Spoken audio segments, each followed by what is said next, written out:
नमस्कार बहनों और भाइयों, इतिहास के ज्ञान सागर में आपका एक बार फिर से स्वागत है। बहनों और भाइयों, मेरा इस वीडियो का विषय है इंडिया अर्थात भारत और उसका पूर्व इतिहास। इंडिया अर्थात भारत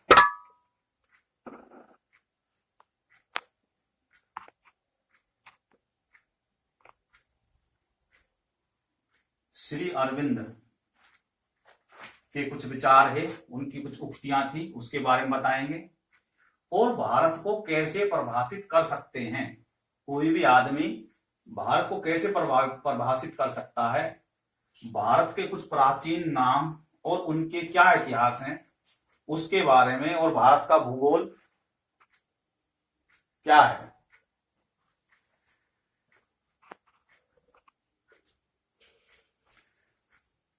श्री अरविंदो, जिन्हें श्री अरविंद के नाम से जानते हैं, बहुत बड़े दार्शनिक भारत के हुए हैं। उन्होंने कहा था भारत के प्रारंभिक काल से ही आध्यात्मिक और सांस्कृतिक एकता स्थापित हो गई थी, जो हिमालय के दो समुद्रों, हिमालय और दो समुद्रों के बीच इस महान मानवता का जीवन धारा का, जो मानवता की जो जीवन धारा थी उसका अभिन्न अंग बन गई।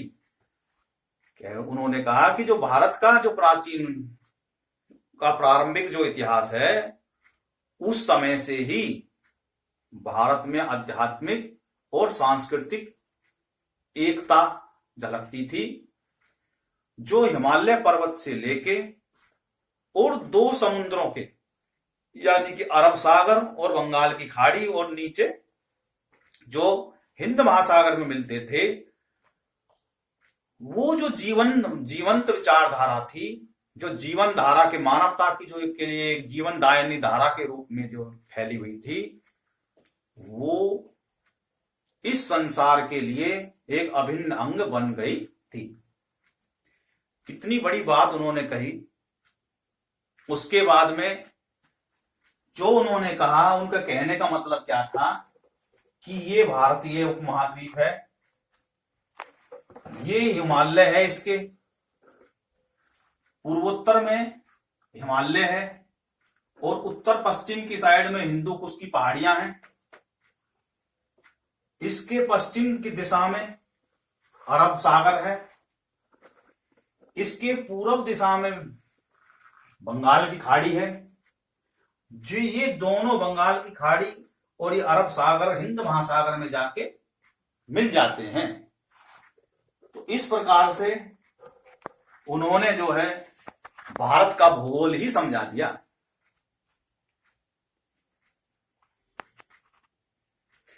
तो सबसे पहले इनको भी बताने से पहले बता दूं, निवासी किसे कहते हैं।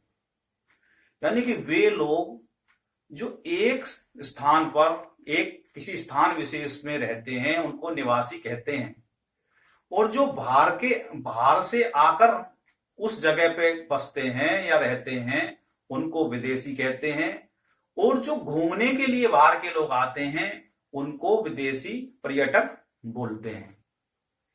अब भारत का इतिहास इतना प्राचीन है, अति प्राचीन है, कि संसार के लोगों का भारत से जुड़ाव भी उतना ही पुराना, जितना भारत का इतिहास है उससे मतलब उससे भी ज्यादा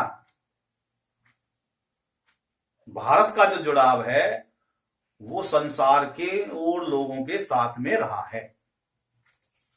यहां की सभ्यता बहुत ही विस्तृत और जीवंत रही है। यहां की सांस्कृतिक एकता उसको और मजबूती प्रदान करती रही है। इसके अनेकों नाम हैं। ये नाम बाहर से आने वाले लोगों ने रखे, जिनमें जो विदेशी यात्री थे, तीर्थयात्री थे, और कुछ आक्रांताओं के भी थे, जो भारत पे आक्रमण करने वाले थे, उन्होंने भी अपने सहूलियत के हिसाब से भारत को नाम दिया। इन सब का वृतांत उन्होंने अपनी यात्रा वृतांत में और भारतीय जो शिलालेखों में भी मिलते हैं। प्राचीन समय में इसकी जो सीमाएं थी, अनेकों देशों से मिलकर एक भारतीय उपमहाद्वीप का निर्माण करती थी। इसकी सीमाओं का जो विस्तार था वो महाभारत के समय में भी विस्तृत रहा है। जो उस समय ईरान, मंगोलिया, चीन, जावा, सुमात्रा, जो पृथ्वी का आखिरी छोर है, रूस तक फैला हुआ था। लेकिन भारत में आक्रांताओं के हमलों और अंग्रेजों के उपनिवेशवाद के कारण इसकी जो सीमाएं थी वो धीरे धीरे सिकुड़नी शुरू हो गई। और अंग्रेजों के उपनिवेश के चंगुल में घुसने के बाद तो स्थिति यह बन गई कि अंग्रेजों ने अपने प्रशासनिक सहूलियत के हिसाब से इसके जो सीमाएं थी उनको छोटे छोटे देशों में तोड़कर परिवर्तन करने में लगे हुए थे। आखिर में जब भारत आजाद हुआ 1947 में, तो ये दो देशों में बट गया, जो धर्म के आधार पर विभाजित किया गया, जिसके कारण भारत का ही भूभाग पे दो देश बन गए, बांग्लादेश और पाकिस्तान। बांग्लादेश जो है वो पहले पाकिस्तान का ही हिस्सा हुआ करता था, जो 1971 के युद्ध के बाद भारत ने उसको आजाद बांग्लादेश के नाम से अलग देश बनवा दिया। अब मेरा कहने का यह मतलब है कि ये तो वो थे, उधर पूर्वोत्तर में बर्मा, नेपाल और जावा, सुमात्रा, इंडोनेशिया, ये सभी भारत के ही भूभागों के ही हिस्से कभी रहे थे, जो अलग अलग देशों में उपनिवेश के कारण सिकुड़कर हो गए। उधर दक्षिण की दिशा में श्रीलंका भी कभी भारत के अंदर आता था, वो अलग देश बन गया। इस प्रकार से आज के समय का जो भारत है वो अरविंदो के अनुसार हिमालय पर्वत से लेके हिंद महासागर तक, उधर हिंदू कुश पहाड़ी जो जम्मू कश्मीर में आती हैं से लेके बंगाल की खाड़ी तक फैला हुआ भूभाग है। अब हम आपको बताते हैं कि भारत, ये जो है भारत का जो नाम जो दिया गया, जो भिन्न भिन्न जो जगह से प्राप्त स्रोतों से जो है मिलता है, जो प्राचीन भारतीय ग्रंथों में भी वर्णित किया गया है। सबसे पहला उसमें नाम आता है इसका ऋग्वेद।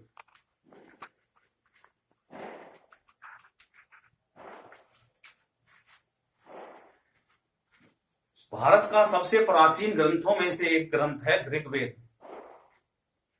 ऋग्वेद में बताया गया कि भारत के उपमहाद्वीप के उत्तर और पश्चिम में सप्त सिंधव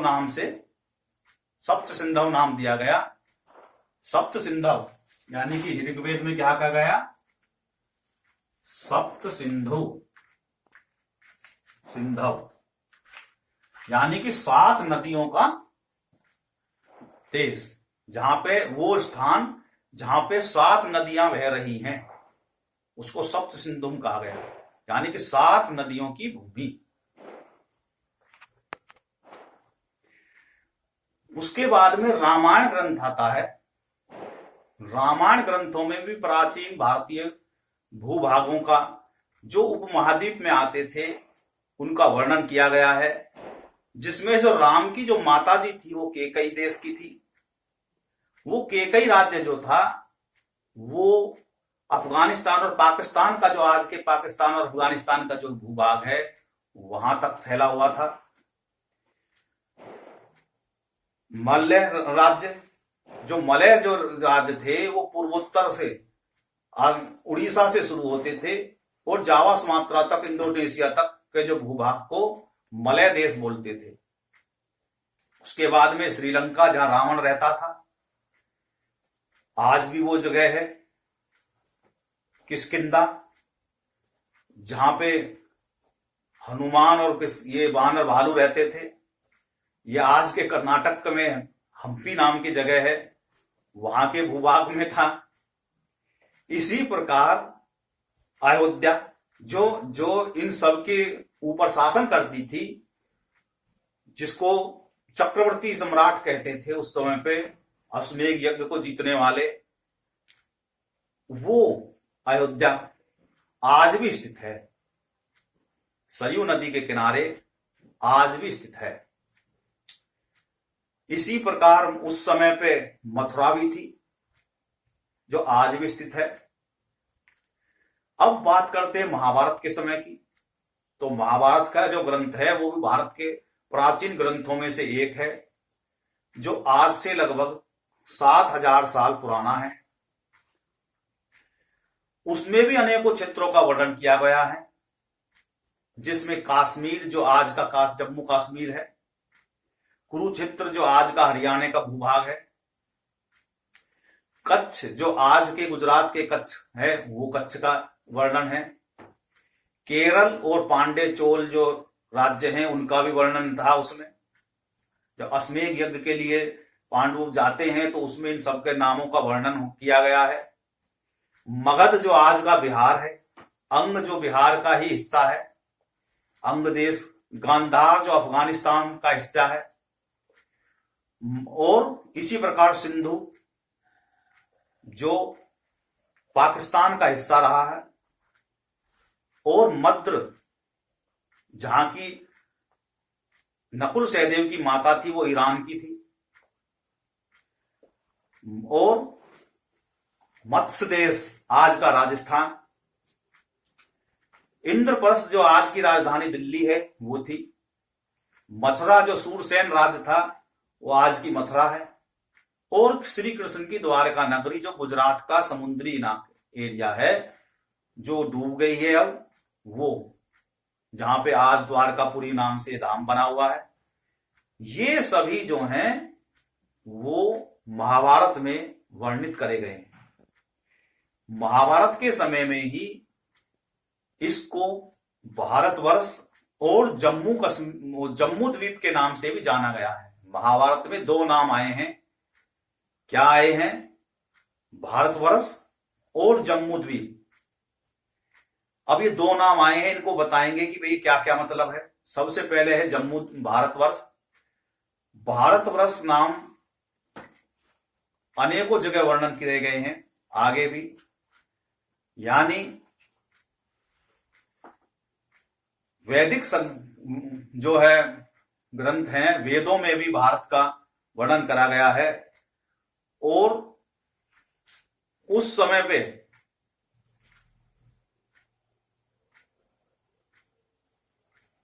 जो भरत थे वो वैदिक संस्कृति के अनुसार एक बहुत बड़े सम्राट थे, एक राजा थे जो चक्रवर्ती सम्राट थे।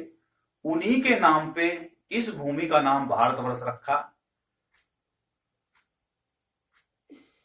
और जम्मू द्वीप का मतलब है कि वो भूमि जो जामुन के वृक्षों से का जो द्वीप है, जहां पे जामुन के जो वृक्ष हैं वो बहुत ज्यादा पाए जाते थे, इसलिए उसका नाम जम्मू द्वीप रख दिया गया। तो इस प्रकार से ये जो है ये दो। इसी प्रकार से अगर पुराणों की वर्णन करें तो ये इतिहास और भी गौरवशाली है। भारतीय इतिहास का अति गौरवशाली इतिहास जो है, समस्त संसार में जो सभ्यता का जो है जननी कहा गया, पुराणों में जो है, जो भारत को समस्त जो है संसार की जो सभ्यताओं की जननी का बताया गया है। जो महाराज और प्रजा जो हुए वहां पे, जिनको प्रजापति यानी मनु के नाम से जाना गया, यानी कि भारत जो भूमि थी वो मनु की धरती कहलाई, और उन मनु के ही संतानों ने से समस्त संसार भर गया। मनु के ही वंश में पृथु नाम के राजा हुए,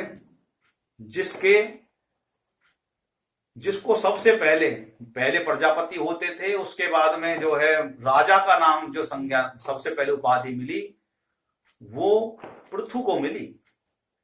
इस पृथु ने ही पूरे संसार में अराजकता का दमन करा और एक कुशल शासन का संचालन शुरू करा। उसके 7 पुत्र हुए। उन 7 ने 7 महाद्वीपों का निर्माण किया और समस्त संसार को एक कुशल शासन के तौर पे अराजकता का हमेशा के लिए अस्तित्व मिटाते हुए 7 जगह पर 7 राज्यों की स्थापना करी, जो 7 महाद्वीपों में बट गए। इस प्रकार हुआ ने भारत ही सभी का निर्माता और सभी का पिता और जननी। भारत से ही समस्त संसार भरा हुआ था। ये जो कहते हैं कि बाहर से आए, ऐसे नहीं है भाई। अब मान लो किसी के बेटे विदेश में जाके बस गए तो क्या वापस आ जाएं तो ये कहेंगे कि बाहर से आ गए, अपने पुत्र अपने घर में आ गए। तो आगे मैंने बताया कि उन्होंने 7 जो है भूभागों में विभाजित किया। तो इस प्रकार भारत का पुराणों के अनुसार बहुत ही गौरवशाली इतिहास रहा है। इसके बाद में आज से 250 वर्ष यानी कि ईसा मसीह से के जन्म से 250 साल यानी कि सासापू जो है अशोक सम्राट हुए। उसके समय में कालखंड में भी इस पृथ्वी का वे जो पृथ्वी पर उपस्थित थे उनके द्वारा भी अनेकों शिलालेख छोड़े गए। जो जम्मू, उसमें भी जम्मू द्वीप का नाम भारत का बताया गया है। उसमें उस समय में जम्मू कश्मीर जम्मू जो द्वीप था उसमें बांग्लादेश, आज का पाकिस्तान, अफगानिस्तान तक के भूभाग सम्मिलित थे। इसके बाद में अगर मैं विष्णु पुराण की जिक्र करूं तो विष्णु पुराण में भी भारत नाम का यानी कि आज का जो भारत है उसका वर्णन करा गया है। उसमें एक श्लोक है, उत्तर यत् समुद्रस्य हिमांद्रेश्चे दक्षिण वर्ष तद नाम तद भारतम नाम। अर्थात वह देश जो समुद्र के उत्तर और हिमांचित पर्वतों के दक्षिण में है उसे भारत कहते हैं। इस प्रकार से भारतीय तमिल का जो भारत का जो तमिल जो शास्त्र हैं, साहित्य हैं, उनमें भी सेम यही बातें जो विष्णु पुराण में वर्णित करी गई हैं उनका उल्लेख है। तो इस प्रकार भारत का जो संविधान था, भारत के संविधान के आधुनिक की बात करते हैं तो उसमें जो अंग्रेजी में लिखा गया था सबसे पहले उसमें लिखा गया है इंडिया, दैट इज भारत। तो इस वीडियो में हम इतने तक ही रखते हैं। इससे ज्यादा मैं बताऊंगा तो बच्चों को फिर कब्ज हो जाएगी और वो पहली बातें भूल जाएंगे। तो मेरा कहने का यह मतलब है कि भारत संसार की जनन माता के समान है। हम भारत माता जो बोलते हैं इसीलिए बोलते हैं क्योंकि सारे संसार का जन्म उनके जो लोग हैं वो भारत के ही कुटुंबी हैं। इसीलिए भारत में वसुधैव कुटुंबकम का जो है कहा गया है भारत वेदों में कि सारा संसार एक परिवार के समान है। अतः भारत का इतिहास बहुत गौरवशाली रहा है। उसी के अनुसार उसके नाम भी गौरवशाली हैं। जो भरत जो थे वो काफी राजा प्रसिद्ध हुए हैं। उन्हीं के ही जो है मतलब वो दुष्यंत थे, दुष्यंत जो के लड़के थे भरत। और कहते हैं कि जब जो है बहुत ही शक्तिशाली प्रसिद्ध राजा हुए हैं, उन्हीं के ही वंश में आगे ये कौरव पांडव पैदा हुए। और शांतनु वगैरह जो है इन्हीं के ही वंश में आते हैं। भीष्म पितामह आगे चल के यानी कि चंद्र वंशों की स्थापना इन्हीं से हुई। और सूर्य वंश की स्थापना, सूर्य वंश जो थे वो इन चांकू वंश से हुए। और उन्हीं में ही राम भगवान पैदा हुए। तो इस प्रकार से भारत का जो इतिहास है बहुत गौरवशाली रहा है। इसकी जो सभ्यता है वो इतनी प्राचीन है कि जिसकी कोई सीमा नहीं है, कोई था नहीं है। अब जो हमारे सामने पहले पूर्व लेक्चर में बताया था कि जो आदि मानव की थ्योरी, बताओ इस इतिहास के सामने कहाँ टिकती है। कपोल कल्पना के आधार पर उन्होंने सब बातें वर्णित करी गई। भारत का इतिहास लिखित इतिहास है, जिसके वर्णन है। इसी के साथ में हम इस वीडियो को यहीं समाप्त करते हैं। इस वीडियो को देखें, लाइक करें, चैनल को सब्सक्राइब करें। बहुत बहुत धन्यवाद। भारत माता की जय। जय हिंद, जय भारत। बहुत बहुत धन्यवाद।